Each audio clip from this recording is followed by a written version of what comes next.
Hello folks, it's time to see how strong of a support Yun Jin can be, and what better way than to compare her with the 5-star Geo Archon himself. This comparison will be for the main DPS that uses normal attacks for most of their damage, which is what Yun Jin is built for. First, let's take a look at the important abilities that will affect how they buff a team. Yun Jin's buff comes from her burst. She provides extra bonus damage that scales with her current defense. Her Ascension 4 also increases the bonus damage by a little bit, depending on the number of elements on your team. Her Constellations 2, 4, and 6 also helps out the main DPS a bit, but this comparison is with a C1 Yun Jin, so those buffs are not accounted for. To make her buffs even stronger, use 4-piece Husk. It increases her defense with both the 2-piece and 4-piece bonus. Now in the other corner, we have Zhongli, the god of buffs and ignoring mechanics. His only natural buff is the Jade Shield, which you get by holding his elemental skill. This reduces the enemy resistance by 20%. You can get another attack buff by using 4-piece of the Tenacity set, which will provide a similar buff as a 4-piece Noblesse. And here are their stats. In reality, Zhongli's stats won't make a difference since you always get the same 20% resistance shred on enemies. The stats for Yun Jin, on the other hand, does matter. The more defense she has, the stronger her buff.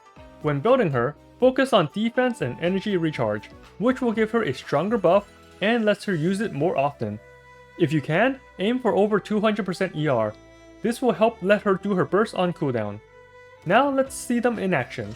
First, we'll start with a training dummy.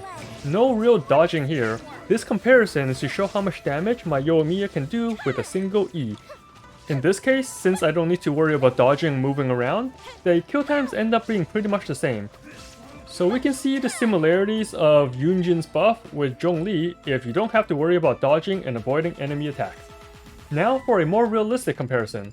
Here is Floor 12 Chamber 1 with annoying wolfhounds that will require dodging for Yun Jin's team, but not with Zhongli's team.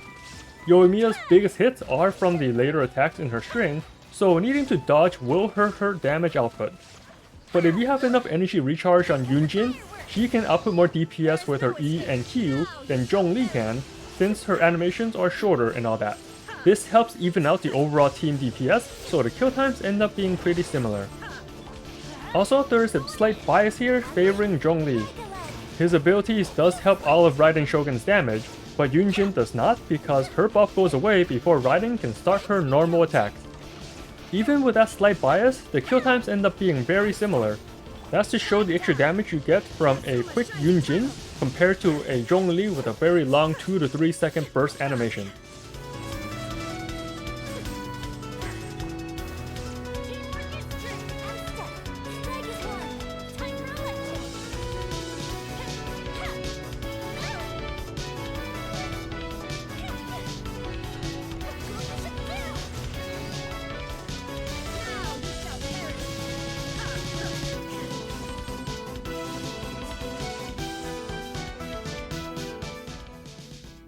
And in this Floor 12 Chamber 2 example, we get similar results.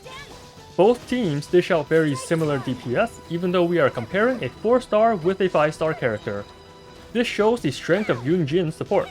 However, she isn't universally good for every team like Zhongli. And here are the caveats. 1. She mainly buffs normal attacks, so if your main damage comes from charge attacks or elemental bursts, then Yun Jin will not help. 2. She will require you to dodge enemies, unlike having Zhongli's broken shield. But that is the trade-off for a 4-star unit. In the right teams, with a main DPS like Yoimiya, Child, Razor, or Noelle, then Yun Jin can rival the power of the Geo Archon himself. And remember, this comparison is with a C1 Yun Jin, so with enough time and eventually getting more copies of her, and maybe even better artifacts, she can outscale Zhongli in terms of support for these specific teams. Anyway, that's it for the quick comparison. If this is helpful, please smash a like since that really helps out the YouTube algorithm, especially since they got rid of that dislike button. See you next time, and as always, have fun out there, traveler.